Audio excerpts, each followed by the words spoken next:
之间的事你不知道？我怎么会不知道呢？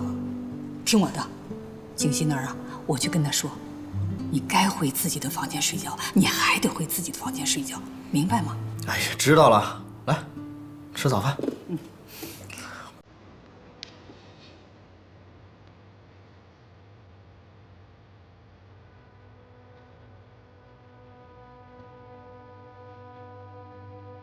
贺锦熙毕竟是他的妻子，他想这么做也是应该的。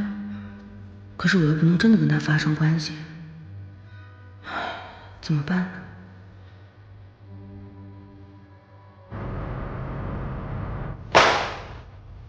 重做。5点之前给我一个满意的方案。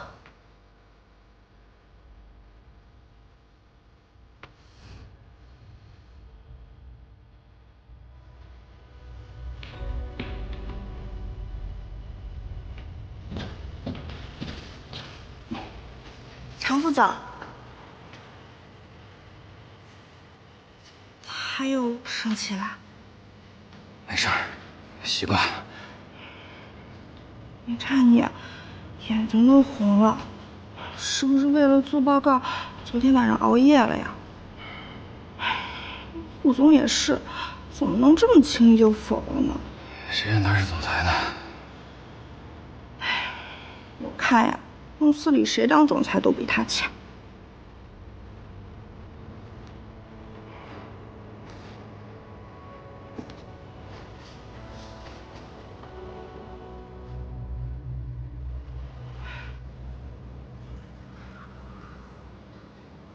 喝茶，奶奶。哎，来吃点点心吧。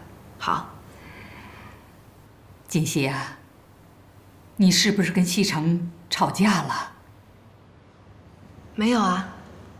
要是没有的话，那西城怎么会搬到别的房间去睡去了呢？小两口过日子，拌嘴总是难免的。要是分房睡，那就不好了。你要有什么委屈啊，就告诉奶奶，奶奶替你啊去教训那个臭小子去。没有，奶奶，我不委屈。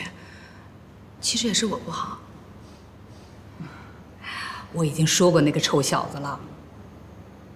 如果你们之间呢有什么误会啊，一定要解释清楚。